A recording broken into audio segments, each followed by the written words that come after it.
오늘 말씀은 우리가 잘 아는 말씀이죠. 그 내용이 그 삭개오가 예수님을 보고자 했는데, 근데 사람이 너무 많아가지고, 근데 또 키는 작고, 그래서 보기 어려웠다는 거죠.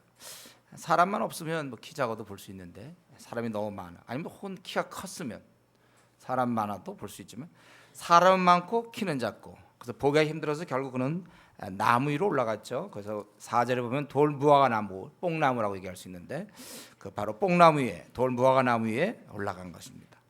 예수님이 지나가는 길에 이제 미리 가서 나무 위에 올라가 있었어요. 예수님이 근데 지나가시다가 그곳에 딱 이르자 삭개오야 내려와라, 이렇게 했어요. 내가 네 집에 유하겠다. 그래서 이 삭개오는 급히 내려왔고, 그래서 집으로 이제 초대해서, 그리고 자신이 그동안 좀 제가 보기에 부정 축제한 건데, 자기가 그러한 것들 다 되돌려 주겠다. 8절에 보면 소유의 절반을 가난한 자에게 주겠으며 누구 것을 속여 빼앗은 일이 있으면 자기가 그것을 네 갑절이나 갚겠다. 그렇게 얘기했을 때 우리 주님께서는 바로 이 사람도 천국의 자녀며, 그리고 자신이 온 것은 잃어버린 자를 찾아 구원하려 함이라고 가르쳤던 바로 오늘 그러한 내용입니다. 우리가 이 내용은 조금 익숙한 내용이에요. 한 삭개오가 예수님 만나 구원 얻었다. 그럼 오늘 우리 본문을 통해서 삭개오는 어떻게 구원을 받을 수 있었는가? 크게 두 가지죠. 첫 번째는 그는 간절히 주를 만나고자 하는, 예수님을 만나고자 하는 그런 열정이 있었어요. 그런 열심이 있었다는 것입니다. 원래 그 예수께서 여리고로 들어가셨다고 그랬죠. 여리고는 그 당시에 헤롯 대왕이, 또 그의 계승자들이 여리고 근방에 훌륭한 왕궁을 져서 겨울에 지낼 수 있는 거, 그러니까 기후나 모든 조건이 좋은 거예요. 거기 아주 부유한 곳입니다. 왕궁을 세울 정도로 부유한 곳이에요. 그곳에 바로 2절에 있는 삭개오라 이름을 한 자가 있으니 세리장이요 또한 부자라. 부자인 삭개오가 살았던 것입니다. 그의 직업은 근데 세리장이라고 돼 있어요. 세리장. 우리가 아는 대로 세리장 하면 당시에는 매국노, 그거죠. 매국노죠. 그 당시 로마의 식민지에 있었던 이스라엘, 거기에는 이들이 로마의 일정한 금액만 상납하고 나머지 거둔 건 다 자기 몫이 되는 거예요. 그래서 세리는 쉽게 하면 민족의 그 등을 쳐먹는 아주 나쁜 사람으로 배척받았습니다. 그러면 이 세리들은 그럴수록 더욱더 착취하게 되는 거예요. 더구나 여기 보면 세리장이니까 우리 기록에 보면 그런 지방 세무서 같은 곳이 그 당시 세 군데 있었다 이런 얘기도 있고 그러는데 정확한지는 모르겠고요. 그러니까 그는 세리장이었으니까 더욱 동족들에게 더욱 미움을 받았을 것입니다. 그럼 대부분 이렇게 되면 이제 민족들이 등을 지고, 그럼 본인은 딸을 당하는 거 아니에요. 돈은 좀 있지만 딸을 당하고, 그렇다면 결국은 사실은 소외감 같은 데서, 아마 깊은 소외감에서 지냈을 것이라고 우리가 생각해 볼 수 있습니다. 그런데 더구나 키도 작다고 그랬잖아요. 키가 작아. 키가 작기 때문에 사람들로부터 또 무시받을 수 있어요. 키가 작기 때문에. 우리가 이런 신체를 가지고 성경적으로 따지면 하나님이 그렇게 허락하셨으니까 쓸데없는 우월감, 나는 키가 크다 우월감이나 또는 키가 작다 이런 열등감 가지면 안 되죠. 그러나 일반적으로는 자기 키가 작으면 좀 열등감을 가질 수 있어요. 지금도 보면 키 작은 사람들 중에는 더러 열등감 갖고 있는 사람이 있죠. 그리고 이제 그러니까 더 그렇지 않아도 세리장이란 직업 때문에 사람들로부터 소외를 받고, 사람들도 무시를 받고, 또 키가 작으니까 또 무시를 받을 수 있어요.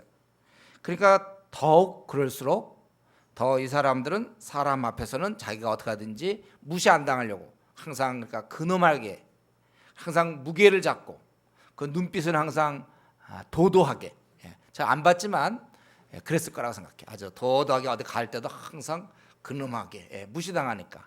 원래 무시당하는 사람은 원래 그러는 거예요. 다른 걸로 이제 이겨내야 되니까. 특별한 건 없어요, 이 사람이. 그러니까 아마 그렇게 지내긴 지내는데 그게 10년 됐는지 20년 됐는지, 세리장 정도 됐으면 제가 보기에 대략 20대 같지는 않고 30대, 한 40대 정도나 50대 정도, 더 내가 부유한 동네에 있었던 걸 보니까 한 40대 50대 정도 된 것 같아요. 그러니까 그렇게 벌써 10년 20년 오랫동안 살아왔기 때문에 그런 사람일수록 사실은 겉보기는 아주 딱딱하게 이런 사람일수록 속으로는 더 아주 공허한 거예요. 깊은 소외감, 고독이 있는 것이죠.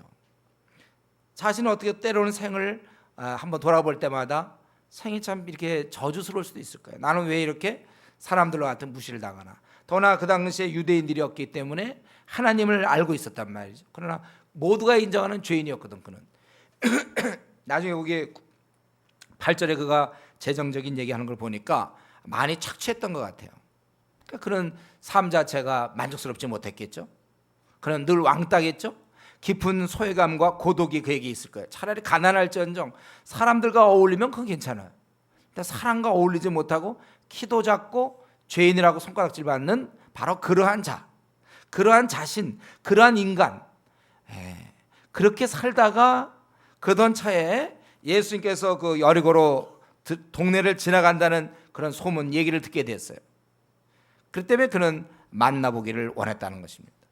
아마 그는 그분이라면 들리기로 많은 죄인을 만났고 위로하고 새 생명을 주시고 병자 물론 고칠 뿐만 아니라 많은 사람을 새롭게 하셨던 그분이 정말 하나님의 아들이시라면 혹시 자신의 이러한 상황이라든가 어려움을 혹시라도 뭐 풀어줄 수 있지 않을까 하는 일말의 기대감을 갖고 있었는지 모르겠어요. 그래서 만나야 되겠다 그런 생각을 했는데 문제가 생겼죠. 키가 작아. 사람이 너무 많어. 만나야 되겠는데 지나가는 건 짧은 순간에 만나야 되겠는데 키는 작으니까 뒤에 서서 안 보이겠고. 그래서 그는 나무 위로 올라가게 되는 것입니다. 근데 여러분 이 나무 위에 올라가는 거, 돌 무화과 나무, 뽕나무 위에 올라가는 거는 이건 이제 그냥 우리가 나무 위에 올라갔다 이러면 좀 쉽지만 평소에 이 삭개오의 경우는 좀 어려운 거예요. 이게 평소에 사람들의 멸시와 거부를 온몸으로 느끼고 살던 그가 그래서 더 항상 근엄하고 도도한 눈빛을 보이면서 그렇게 살았던 자신을 지켜나갔을 법한 그 삭개오가 나무 위로 기어 올라간다는 것은 완전 체면국이라는 일이죠. 그거는 자기가 키 작다는 그동안은 뭐 표준이다 뭐 이런 식으로 버텼는데 그 순간은 자기가 키가 작다는 걸 어쩔 수 없이 인정할 수밖에 없는 거예요. 자기의 그런 신체적 조건을 인정하는 것이고 또 자기가 지금 그런 분위기 속에서 자기가 나무 위로 올라가는 거 그래서도 멸시와 조롱을 받았기 때문에 항상 그래야 되는데 아무래도 이 나무 위로 올라가는 건 자연스럽지 않지 않습니까? 그거는 뭐 애들 같으면 올라가는 건 괜찮지만 한 40, 50대 된 저 같은 사람이 막 이렇게 올라간다고 생각해 보세요. 취미입니까? 그게 뭐겠습니까? 이상해 보이지 않겠어요? 그리고 그러나 그런 이제 그 안에 뭐 딴 사람이 어떻게 보든 간에 자기 생활 스타일이 아니라 할지라도 하나님 아들이라고 불려지는 그 예수님, 그 죄인을 용서하신다는 그는 만나보고 싶은 열망이 그 안에 더욱 컸다는 것입니다. 그분을 만나면 어쩌면 자기 살아왔던 이 좀 만족스럽지 못한 삶이 완전히 바뀌어질 수 있다는 그런 가능성, 그런 일말의 기대 이런 것이 분명히 있었을 거예요. 이 주를 뵙고자 하는 열정, 그 깊은 내적인 갈망, 이것이 삭개오가 구원을 얻을 수 있는 원동력이 되었던 것입니다. 이것이 삭개오가 구원받았던 아주 중요한 한 축이에요. 두 축 중에 하나죠. 주를 만나보고자 하는 그런 원동력, 만나보자 하는 그런 열정. 여러분 사실 이거는요 삭개오뿐만 아니라 우리도 마찬가지예요. 저와 여러분 누구나 사실은 주님 만날 때 이러한 주님을 만나고자 하는 그런 열정이 우리 안에 있어야 돼요. 이러한 갈망이 있는 사람이 좋은 거예요. 이럴 때 우리의 계속해서 우리 처음에 사실 예수 믿을 때 그런 게 좀 있었죠. 처음 우리 예수 믿을 때 열심히 많았어요. 그러나 어느 순간 벌써 5년 지나고 10년 지나면 이게 화석화돼 버려요. 이런 열정이 그냥 식어버려요. 교회 나오는 건 그냥 습관으로 나올 수 있어요. 아니면 성도들에게 교제 때문에 나올 수 있어요. 그냥 그거예요. 뭐 주님을 이번에 내가 오늘 설교를 통해서 내가 정말 새로워지고 정말 그러겠다 이런 결심보다는 이제 주일날 그냥 와야 되고 이 주님에 대한 그런 열정과 갈망을 우리가 끝까지 유지해야 되거든요. 이 건강을 유지하는 거나 마찬가지예요. 이 주님을 향한 열정이 계속되는 한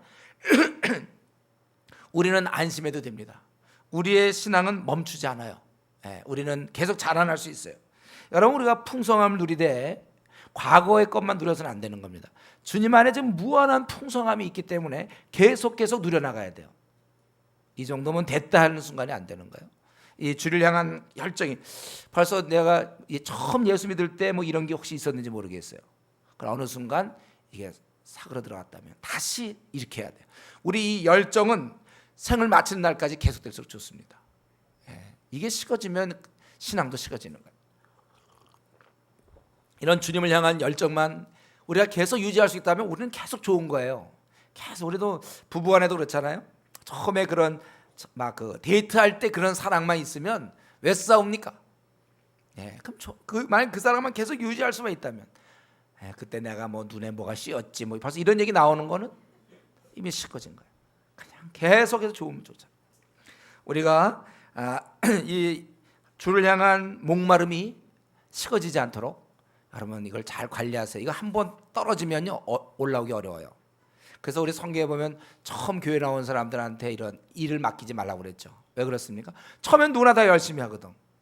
근데 그 열심히 하는 게 중요한 게 아니라 관리하는 게 중요해요. 지속하는 거. 지금 한번 여러분 자신을 들여다보세요. 이러면서 목사님, 전 지금 계속해서 열정이 계속되고 있습니다. 주를 향한 나는 갈증에 나는 항상 목말라 하는 사람입니다. 그렇게 얘기할 수 있습니까? 제가 사실은 화석화된 사람입니다. 나는 뭐 그렇게 주에 대한 뭐 처음에는 막 기도도 하고 막 그냥 성경 보고 막 그때 언제 왜 그때 그랬는지 모르겠어요. 뭐 이런 식의 얘기. 그거 아니에요. 계속해서 여러분 처음에 그런 것처럼 지금도 늘 말씀을 좋아하고 기도 생활을 좋아하고 주님을 처음 만난 그 첫사랑이 계속 살아나가야 된다는 거예요. 그래서 사실은 우리가 이것을 이런 열심이 계속될 수 있도록 사실 우리 주위에 이 열심히 있는 동역자를 많이 만나는 게 중요합니다. 왜냐하면 우리가 장작불도 그렇잖아요. 혼자 이렇게 탈 때 어려운 것처럼 가능하면 신앙이 좋은 뜨거운 사람들과 같이 지내는 것은 굉장히 우리에게 유리한 거예요. 그래서 내가 생을 마칠 때까지 수단 방법을 가리지 말고 이 열정, 주를 향한 갈망, 이런 갈증이 계속될 수 있도록 노력하세요. 그래서 내 주위에 다 화석화되어 있는 사람만 늘 만나면 똑같아지는 거예요. 이러면서 우리가 결혼이 아주 중요하다고 그랬죠. 결혼할 때 우리가 왜 불신자와 만나지 않습니까? 그러면 거기서 그냥 식어버린다니까. 이 최소한의 지구상에서 제일 작은 공동체가 부부거든요. 공동체. 하나님 우리가 연약하기 때문에 공동체를 줘서 서로 돌아봐 사랑과 선행을 격려하도록 했고, 부부는 뭐야? 바로 옆에서 그걸 해줄 수 있는 사람. 근데 여기에서 그래서 우리가 사실은 신앙 좋은 사람과 만나는 게 우리 끝까지 열정을 유지할 수 있는 비결입니다. 한번 내 주위에 내가 최근에 시간을 많이 보내는 사람, 이런 사람들인가 한번 확인해 보십시오. 만약에 그렇지 않고 내 주위에 나랑 가까이 있는 사람들이 온통 세속적인, 물론 교회를 다니든 안 다니든 세속적인 친구들만 몇 년 만나 보십시오. 여러분 내 신앙은 그만큼 굉장히 위험한 거예요. 내 신앙은 아주 위험한 상태에 노출되어 있는 거예요. 그래서 그런 친구들 몇 년 만나면 신앙 뚝 떨어져요. 그렇게 되게 돼 있어요, 우리 인간은. 그래서 성경에 뭐라고 그랬습니까? 제가 청년 시절에 기억했던 말, 내가 주를 깨끗한 마음으로 부르는 자들과 함께, 이렇게 돼 있잖아요. 신앙이 그런 자와 함께 의와 믿음과 사랑과 화평을 조치라. 뭐 성경도요 다 이유가 있어서 그렇게 한 거예요. 다행히 제가 청년 시절에 함께구나, 내가 그런 사람 만나야 되겠다. 다행히 우리 교회에 또 그런 사람들이 많이 있으니까 여러분들이 그런 사람과 늘 교제하는 게 중요해요. 함께. 이렇게 따진다면 내 주위에 있는 형제자매 조장조는 나의 구원자라고도 볼 수 있어요. 나를 이러한 열정이 식어지는 가운데서 나를 자꾸 뜨겁게 달궈주는 바로 그런 사람들이다. 좀 그런 관점에서 좀 이번에 조장, 조원, 또 교회 사람들 이렇게 좀 그런 관점에서 우리가 좀 봤으면 좋겠어요. 그 사람의 그런 허물과 이런 거 볼 게 아니라 그래도 그런 사람이 있어줘서 내가 이만큼. 그러니까 여러분들이 뭐 중국 팀에 들면 또 거기서 또 그런 사람 만나고, 만약 우리가 그런 거 아무것도 없이 그냥 조만 있으면 조만 있으면 얼마나 우리가 심심했겠습니까? 전도팀이 있으니까 거기서 또 만나고, 또 중국팀이니까 또 만나고, 목사님 또 없습니까? 또 한번 연구해보자. 또 만들어. 자꾸 해서 자기를 하고. 그리고 중요한 건 이제 가정, 신앙 좋은 남편을 만나야 되고 신앙 좋은 아내를 만나야 돼요. 그러니까 제가 약간 이거 모순이기도 하죠. 어떤 뭐 우리 만약 자매가 결혼하려면 신앙 좋은 형제랑 만나라. 항상 너보다 더 좋은 사람 만나라. 항상 그렇게 하고, 형제 보고 너보다 더 좋은 사람 만나라 이러면 반대편의 입장에서는 그럼 자기보다 좀 신앙이 안 좋은 사람 만나게 되잖아요. 할 수 없었거든요. 목사로서는 그렇게 얘기할 수밖에 없는 거예요. 여러분한테 신앙 좋은 사람 만나야 뜨거워지는 거예요. 그런 공동체. 그래서 우리가 회사에 들어가면 제일 먼저 할 일이 뭐라고 했습니까?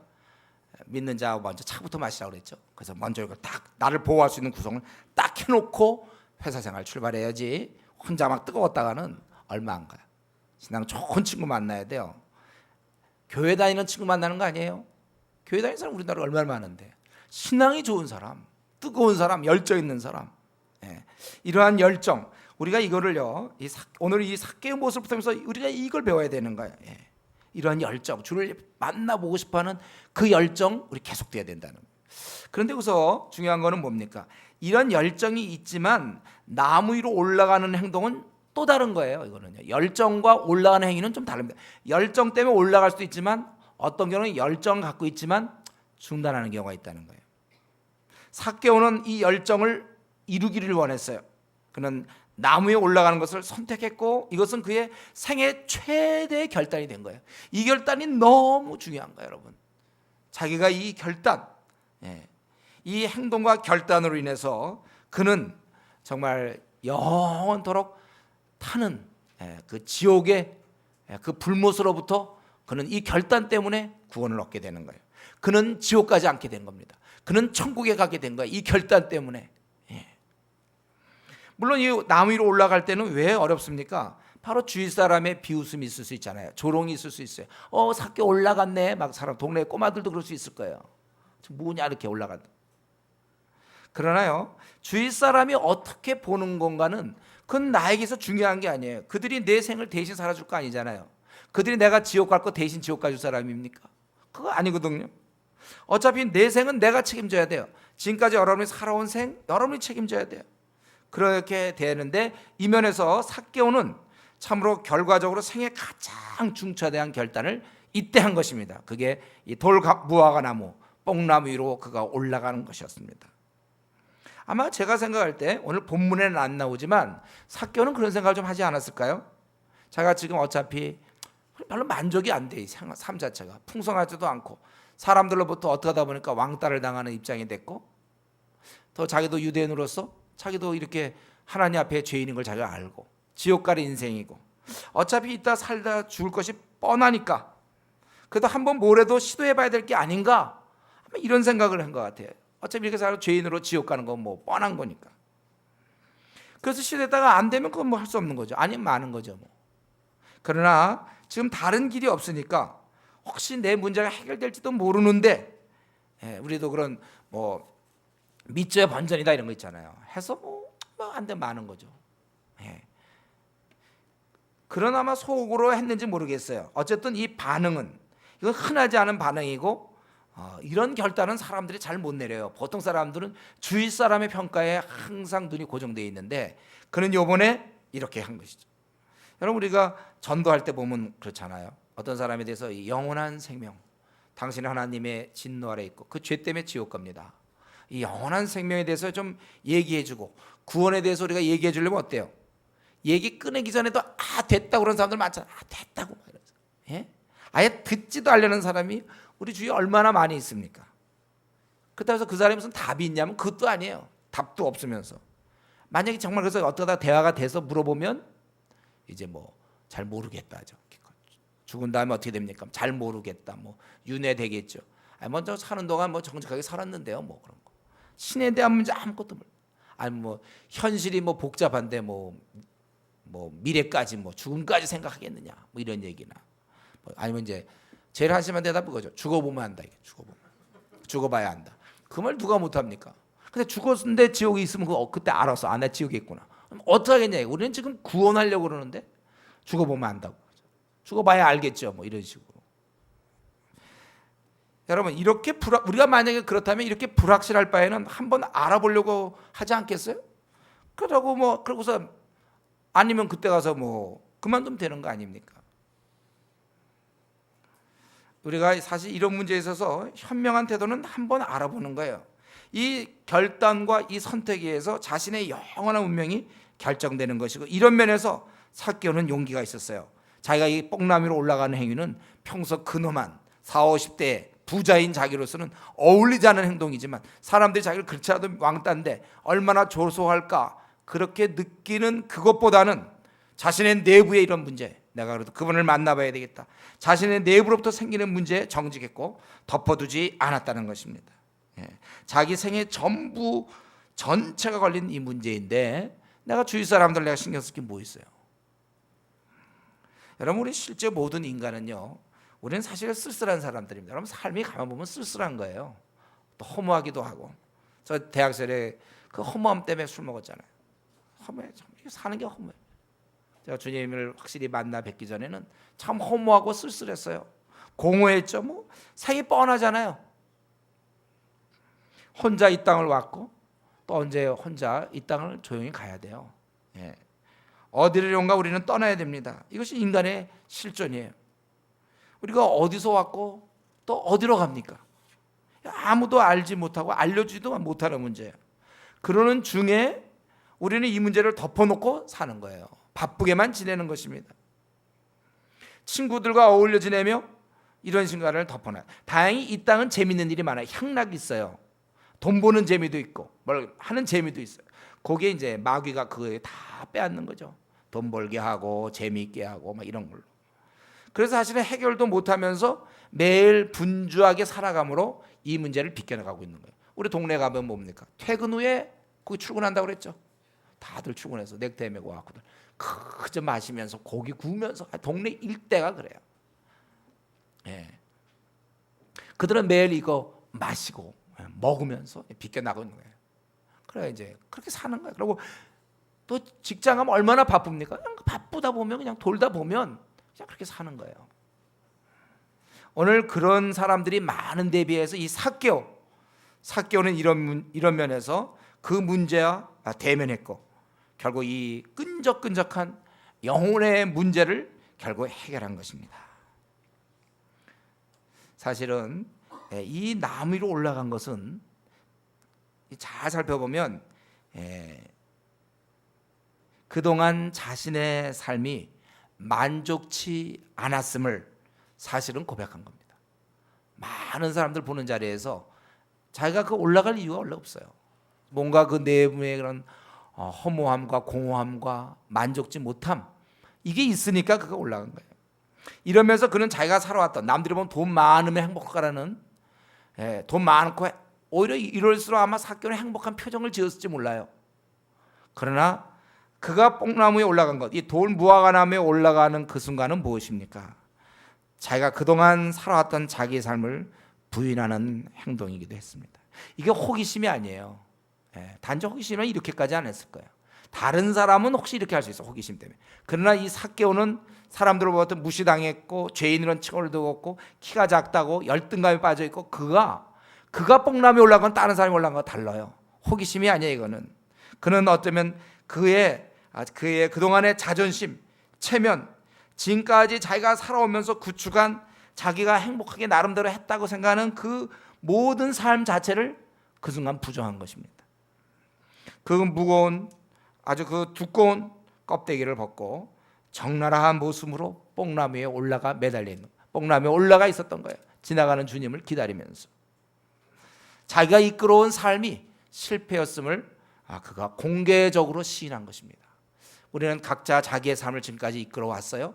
그런데 그 삶이 별로 만족스럽지 않은 삶이라는 그러한 고백이라는 거예요. 이런 면에서 정직한 거예요. 그는요.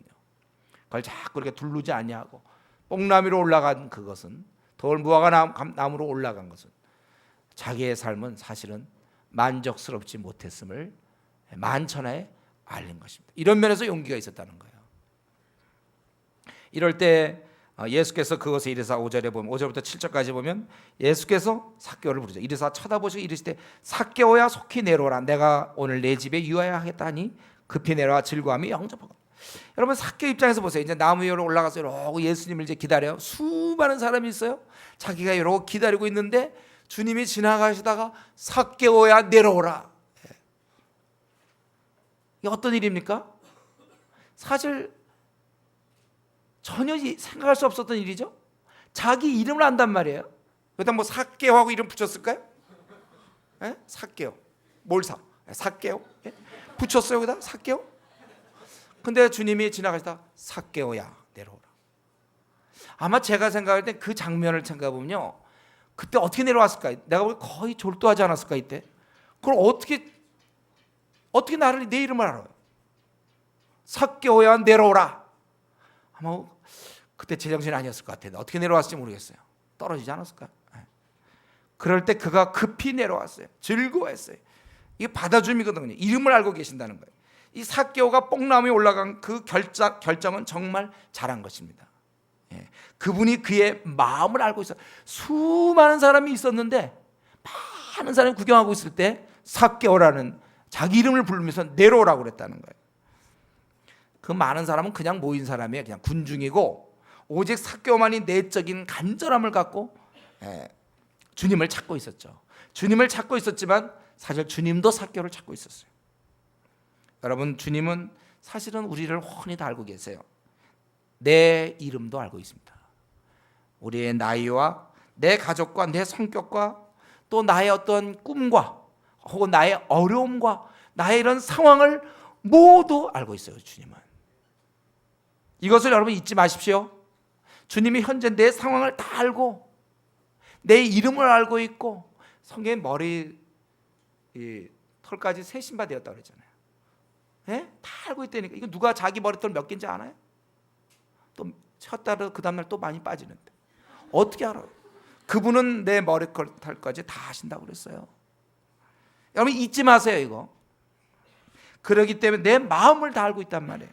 그러므로 우리는 기쁠 때는 감사함으로 나갈 것이요, 우리가 어려울 때는 부르짖음으로 나가야 되는 거예요. 이걸 중단하면 안 돼요. 여러분, 이 간절한 마음은 반드시 하나님 응답하세요. 주님이 응답하시는 거예요. 이 자비하신 긍휼이 많으신 그분께서 우리의 간절함을 외면하지 않습니다. 그리고 그 집에 유하여야 되겠다. 그래서 사람들이 수군거려서 이르기를 저가 죄인의 집에 유하러 들어갔다. 아마 이 주님이 처음이었을 거예요. 삭개오 집에. 세리들을 왔다 갔다 했는지 모르지만 적어도 의인이라고 생각하는, 죄인이 아닌 그가 그 집에 들어갔다는 것. 그 당시 유대인들의 개념에는 있을 수 없는 일이에요. 죄인과 상종한다는 것. 그러나 주님은 이것은 뭡니까? 그와 함께 있었다는 건 시청각 교육이죠. 우리 주님께서는 그 사람이 아무리 악한 사람이든지 형편없는 사람이든지 그 누구든지 자기를 찾는 자는 거절치 아니한다는 거예요. 만나 주시는 분입니다. 내 마음의 간구를 멸시치 아니하시는 분이세요. 그래서 우리는 기도가 있지 않습니까? 기도가 해서 참 좋은 거예요. 당시에 사람들은 그를 배척하고 멸시하였지만은 예수님은 그를 용납하고 받아주신 것입니다. 그 거룩하고 지극히 거룩한 분께서는 한없이 못된 이 죄인을 사랑하고 받아주신 것입니다. 이게 우리에게 큰 위로를 줄 수 있어요. 그분이 우리가 형편없고 초라해도, 죄로 더럽혀져 있고 고집세고 음란하고 교만하고 자랑하기 좋아하는 그러한 나를 거부하지 않는다는 거예요. 그리고 내 속의 생각을 하시고 또 내 탄원에 대해서 귀 기울이신다는 시청각 교육이에요. 이건 통하여 나 같은 자도 잘났든지 못났든지 내가 간구할 때 나아갈 때 받아주시는 분이구나. 여러분 이걸 아셔야 돼요. 혹은 심지어는 어떤 경우 가족이 거부할 수도 있어요. 나를 친구들이 거부할 수도 있어요. 세상 사람들이 나를 받아주지 않는다고 해도 주님은 나를 충분히 인정하고 주님은 나를 넉넉히 받아주십니다. 내가 이 땅에서 자리가 없고 이 땅에서 나는 정말 이제 생이 거의 잘 안 된 것 같고 망친 것 같다 할지라도 그분께 나아가시면 결코 그분은 거절치 아니하고 내 마음의 소원을 들어주시고 응답해 주시는 분이에요. 그분은 우리를 사랑으로 품어주시는 분입니다. 우리가 그분께 나아가야 돼. 이 상황은 그분이 나를 받아주신다. 여러분 지금까지 신앙생활 엉망으로 했습니까? 그래도 주님께 나아가면 받아주신다니까요. 그분은 나를 용서할 준비가 되어 있는 분이에요. 나는 모든 문제를 그분께 아뢰할 수 있어요. 그분 동안 내가 그분을 배신했습니까? 그래도 받아줄 수 있어요. 부인했습니까? 그래도 용서하는 분이에요. 그분께 우리가 나가야 돼요. 형편없는 모습 그대로, 초라한 모습 그대로 그분께 나아갈 때 그분은 절대로 우리를 모른다 하지 않는 분이십니다. 그런 분을 우리가 알아야 돼요. 이렇게 했을 때 삭개오가 거기 8절부터 10절까지 회개하고 있죠. 삭개오가 서서 죽게 어쩌되. 아마 이제 뭐 바로 시작했는지 아니면 주님에 들어가서 이제 어느 정도 교제 후에 했는지는 모르겠어요. 삭개오가 서서 여기서 이제 뭔가 이 주도권을 갖고 자기의 이제 좀 중심적 인물이죠. 주께 여짜오되 주여 보시옵소서 내 소유의 절반을 가난한 자들에게 주겠사오며. 예. 만일 누구의 것들을 속여 빼앗은 것이 있으면 보통 토색이라고 그러죠. 착취한 것이 있으면 4배나 갚겠습니다. 원래 우리가 누구를 훔쳤거나 이랬을 때는 자발적으로 돌려줄 때는 원금의 5분의 1만 주면 되게 돼 있어요. 구약의 법이 그겁니다. 그런데 만약에 발각됐을 때 훔쳤는데도 계속 안 훔쳤다 그러다가 발각됐을 경우에는 그때는 4배를 물게 돼 있어요. 근데 그거는 본인이 자발적으로 하면서 그 구약에서 정한 최고의 것으로 4배를 내가 갚겠다. 그만큼 자기는 철저히 이 죄 문제를 정리하기를 원했다는 것입니다. 여러분이 사실은 지금까지 가장 그에게 있어서 큰 근본적인 죄는 돈에 대한 집착이었습니다. 그래서 이것이 너무나 심한 나머지 이 욕심이 커서 주위 사람의 평가나 욕하는 것에 대해서 아랑곳하지 않고 지금까지 돈을 모으며 살아왔고, 그래서 그는 2절에 있는 것처럼 부자로서 살아오게 된 거예요. 근데 이제 그는 자신의 더러운 죄를 회개하고 실제 행동으로 결단한 것입니다. 여러분, 참된 구원은요, 이런 실제적인 회개가 있어야 돼요. 자신의 죄된 행동 그냥 그대로 놔두고 그리고 자꾸 주님 앞에 나아가는 것은 주님을 모욕하는 것입니다. 우리가 주님께 나아갈 때 뭐 어떤 선물을 준비하지 않아도 돼요. 주님께 나아갈 때 우리는 그냥 나가면 됩니다. 단 한 가지, 죄를 갖고 나가서는 안 돼요. 주님 앞에 나가서는 죄를 다 털어야, 그래야 우리가 주님과 동행할 수 있어요. 빛과 어둠은 조화될 수 없습니다. 거룩한 주님과 여러분이 동행하려면 이 죄를 털어버려야 됩니다. 사람마다 다 죄 지은 것이 다르죠. 또 자기만의 또 은밀한 죄가 있는지 모르겠어요. 그것을 버려야 돼요.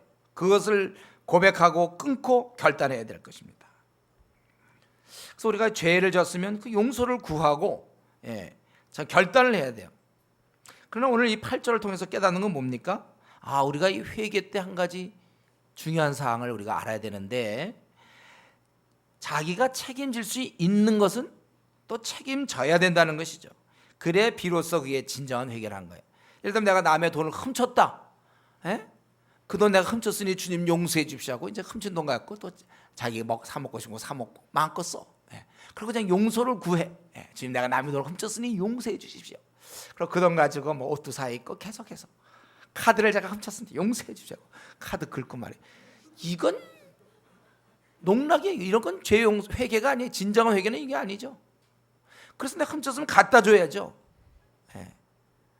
내가 남에게 어떤 아주 아픈 말을 하고 행동을 안 좋게 했으면 내가 정말 그 죄라고 깨달았으면 그 사람을 찾아서 사과를 해야지 그게 진짜 회개지. 하나도 안 하고 자존심인데 내가 어떻게 찾아서 사과하겠느냐. 이건 아니에요. 이런 거는.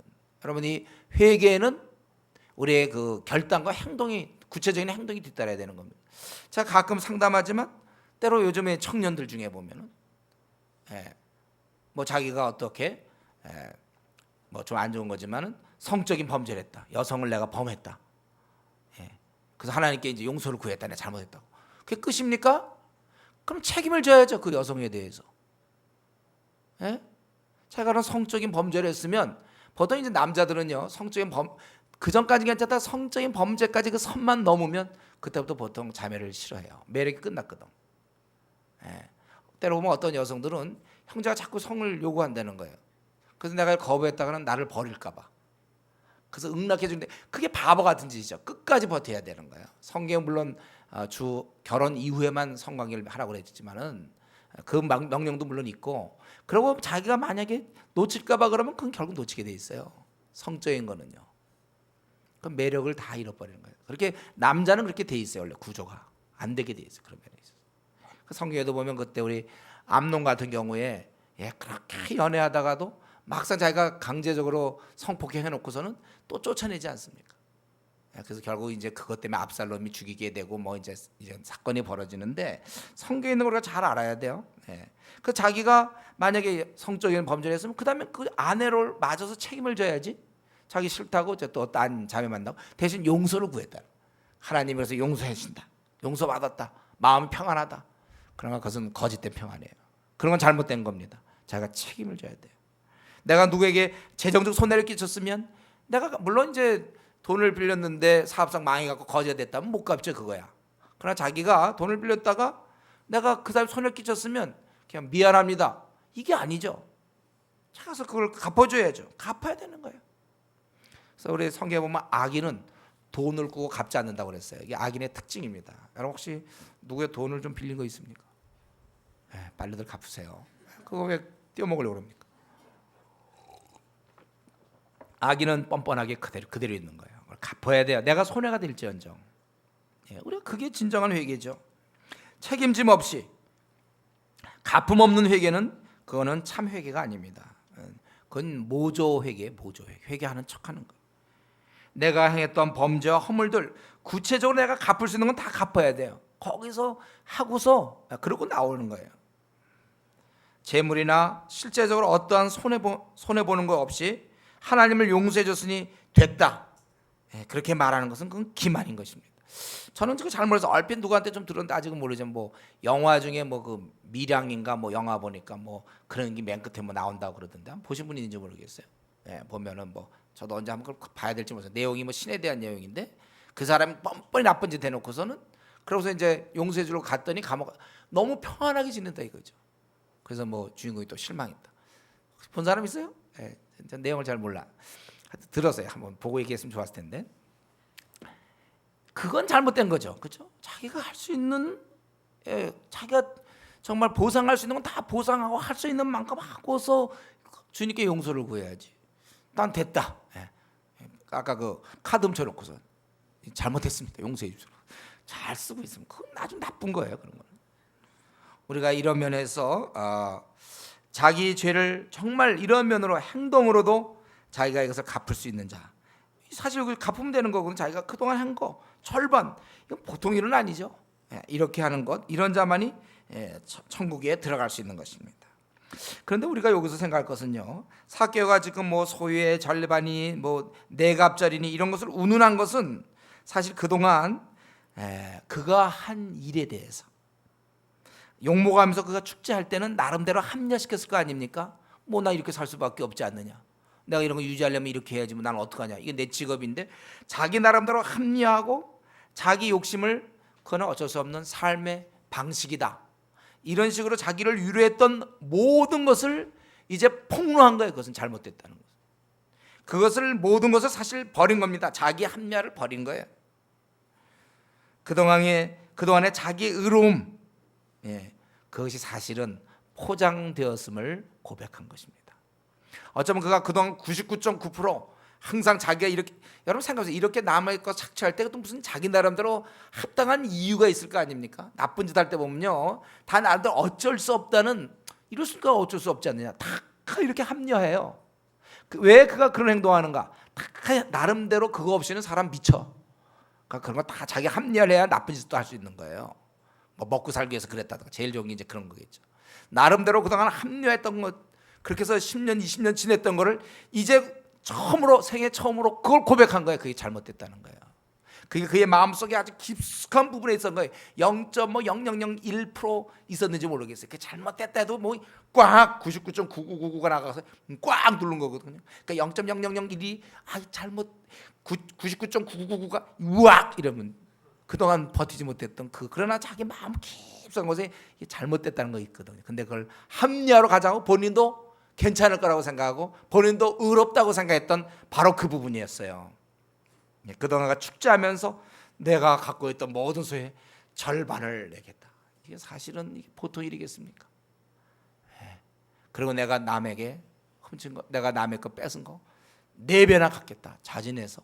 그거는 철저히 죄를 털고 가겠다는 거고, 그동안 자기의 그 의로움, 자기를 변호했던 것들이 잘못되었음을 고백한 아주 용기 있는 행동입니다. 사실 그가 지금 돈을 포기하고 있을 때 그동안 사실은 자기가 지탱해왔던 그 의로움도 포기하고 있을 거예요. 그것도 버리고 있던 것입니다. 돈을 버린 그가 돈을 버릴 때 그의 의로움, 자기의 의로움, 그동안 기만, 이것도 함께 버린 것입니다. 이런 삭개오를 지금 주님께서 9절에 보면 용서해 주시고 있어요. 예수께서 이르시되 오늘 구원이 이 집에 이르렀으니 이 사람도 아브라함, 바로 이제 구원받은 자의 자손이다. 구원받은 자다. 이것입니다. 인자가 온 것은 잃어버린 자를 찾아 구원하려 합니다. 그 주위에 많은 사람, 죄인이라고 삭개오를 비웃었던 사람들은 사실은 자기 의로움에 가득한 사람들이고, 그들은 절대로 주님의 필요함을 고백한 사람들이 아니었고, 정말 나는 주님이 필요합니다, 아주 벌거벗은 몸으로 나는 정말 주님 없이 내 생은 완전히 엉터리 삶이고 내 생은 뻔한 것이고 나는 내 삶에 만족할 수 없습니다, 주여 나에게 찾아와 주십시오. 그렇게 고백하고, 그리고 내가 지은 것 사실은 그동안 내가 이렇게 합리화시킨 것 다 추악한 죄입니다, 용서해 주십시오 하고 진심으로 나온 그를 주님은 그 중심을 보시니까 용서한 거예요. 여러분, 이게 바로 구원입니다. 자기 건 그대로 놔놓고 그냥 겉부분만, 겉만 그냥 이렇게 모양만, 주님 나를 용서해 주십시오, 그게 아니고 진정한 내부로부터 완전한 변형, 완전한 뒤바뀜. 나는 형편없이 살았으며 내 생 내가 이렇게 사는 것은 이건 정말 잘못된 삶이며 내가 내 생을 이끌어갈 수 없으며, 그리고 내가 그동안 나 자신을 합리한 거 철저히 위선입니다. 비로소 20년 만에, 얼마 만에, 10년 만에 그런 생애 처음으로 주님 앞에서 고백한 게 이게 바로 절반이며 내갑절의 그런 의미인 것입니다. 여러분, 우리가 이 시간에 좀 생각해 볼 것은 뭡니까? 이 모습, 주님이 오늘 이뤘다 해서 오늘이라고 그랬어요. 오늘. 기독교의 구원은 생의 한순간에 이루어지는 것입니다. 착한 일을 많이 해서, 불교가처럼 불교나 일반 종교처럼 착한 일을 많이 해서 맨 마지막에 죽을 때 구원받는 것이 아니라, 우리는 부족하지만 내가 정말 내 속의 것을 한번 하나님 앞에 다 토로하는 그 순간, 용서를 구하는 그 순간 하늘로부터 구원이 오는 거예요. 우리가 선한 행동하는 것은 구원을 받으려고 하는 게 아니라 우리가 구원받은 자의 표시로서 자연스럽게 뒤따라오는 것입니다. 이제 말씀을 마쳐야 되겠는데요, 한 두 가지 정도 우리가 오늘 이 본문을 통해서 좀 생각해 보겠습니다. 첫 번째는 이 삭개오가 결국 구원 얻게 된 것은 무엇입니까? 자기의 삶이 지금까지 자기가 이끌어왔던 세리장으로서, 부자로서 살아왔던 그 삶이 철저히 잘못된 것을 인정한 거예요. 언제? 뽕나무 위로 올라갈 때. 내 삶에 만족이 없고 내가 이렇게 살아서는 안 된다는, 이건 아니라는 그런 고백이죠. 그걸 철저히 인정했고, 그리고 그가 갑절이며 그 소유의 절반이며 또 내 갑절을 갖겠다는 그 고백 속에서 그동안 철저히 위장했던, 자기를 변호했던 자기의 합리와 욕심을 그 순간 버린 것입니다. 자기 변호, 자기 의로움의 그 거짓 껍질을 벗어버리고 주님께 있는 모습 그대로 가장하지 않고 나는 추악한 죄인이라는 바로 그러한 고백이에요. 이럴 때 그는 구원을 얻게 된 것입니다. 여러분, 우리가 주님을 만날 때, 주님 앞에 나올 때 우리는 어떤 자세로 나옵니까? 내 삶이 엉터리며 빗나간 삶을 살아왔음을 철저히 우리는 고백할 수 있습니까? 내가 이렇게 살아온 거 이거 철저히 세상적이고 내가 하나님 앞에 이건 참 껍데기라고 우리는 고백할 수 있습니까?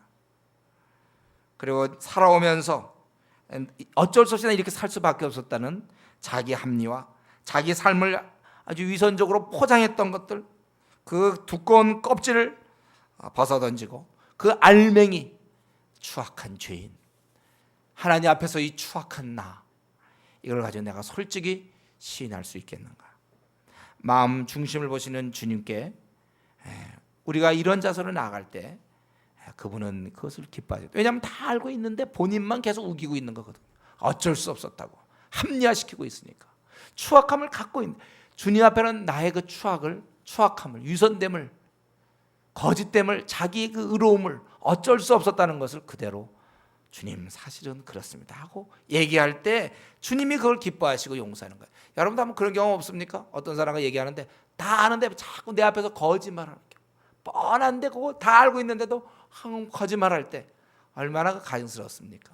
우리가 혹시 좀 주님 앞에 그러는 거 아니에요? 어쩔 수 없습니다. 내가 이렇게 좀 주님을 무시하고 내가 요즘 이렇게 신앙생활 열심히 안 하는 거, 이건 어쩔 수가 없습니다. 나는 이렇게 좀 의로운 사람이다. 자기를 그 합리화하는 거, 주님 보실 때 그걸 어떻게 보실까요? 주님이 너 왜 그러냐? 다 알고 있는데. 실제로 자기의 모습 그대로를 가지고 주님 앞에 나아갈 때 주님이 그걸 어떻게 보면 굉장히 이게 쉬운 거죠. 자기의 모습을 그대로 근데 그 인정하는 게 어려워서. 왜냐하면 자기 그동안 쌓아온 그것이 무너지니까. 그러나 오늘 이 삭개오는 놀랍게도 우리에게 도전하고 있는 거예요. 우리에게. 너희도 그 껍데기 좀 벗어라. 그리고 네가 주님께 나아갈 것을. 너에게도 그 너도 뽕나무 위로 올라가라. 그렇게 우리에게 촉구하고 있는 것입니다. 그리고 마지막 한 가지 더. 우리는 오늘 이 삭개오의 모습을 통해서 그는 부지런히 지금 움직이고 만나고 초대하고 자기가 이렇게 갚겠다고 얘기하고, 이건 무엇입니까? 그의 영혼을 위해서 준비하고 있는 거예요. 많은 사람은 이 땅에서 잠시 필요한 집장만 사는 동안 필요하니까 노후 준비에 급급하고 서두르고 있을 때 정작 중요한 이 영원한 삶, 사실은 본격적인 삶, 이 지상에서 삶은 예선전 아닙니까? 우리의 본선, 진짜의 삶, 그걸 위해서 사후 준비를 우리는 지금 어떻게 하고 있습니까? 여러분 확실히 준비되어 있습니까? 오늘 밤에 생을 마치더라도 천국이 확실히 나에게 있습니다. 나는 천국을 준비했습니다. 하늘 위에 집을 준비했습니다. 나는 확실히 지옥에 가지 않고 영원한 나라, 그 빛과 사랑과 기쁨과 희락이 넘치는 그 하늘나라의 집에 나는 갈 수 있습니다. 나는 준비되어 있습니다. 이렇게 우리는 얘기할 수 있습니까? 아니면 혹 이 질문 앞에 머뭇거리거나 확실히 답변할 수 없는 사람이 혹시 우리 이 자리에 있는 거 아닙니까? 우리는 이 시간에 이 삭개오처럼 주님을 찾아야 합니다. 그리고 자신이 그동안 합리했고 자신이 의롭다고 얘기했던 거 이제 그만 그 껍데기 좀 벗어버리고 그거 좀 중단하고 그분 앞에서 자신의 그 깊고 깊었던 죄 0.001이라고 그 깨닫고 있던 그거 주님 앞에 내놔야 돼요. 솔직히 자기 죄를 회개해야 됩니다. 처음으로 비로소 자기의 모습을, 진짜 자기의 모습을 보게 되고 그 모습 그대로 주님께 나아갈 때 오히려 주님은 그런 자를 책망하지 않고 그런 자를 받아주시는 것입니다. 그럴 때 우리는 영원한 천국에 들어가게 되는 거예요. 정말 우리 이 자리에 앉아 계신 우리 한 분 한 분, 행여나 우리 가운데 이 영원한 천국 들어가지 못한 채 우리가 정말 이 나그네께서 그냥 바쁘게 살다가 생을 마치는 사람이 있어서는 안 되겠어요. 저 여러분 누구나 다 이 생애의 최대의 문제며 최고의 문제인 이 영원한 내 삶, 천국의 삶에 대해서 잘 정리돼서 오늘에도 생을 마쳐도 목사님 저는 오늘 생을 마쳐도 확실히 나에게는 하늘의 집이 준비되어 있습니다.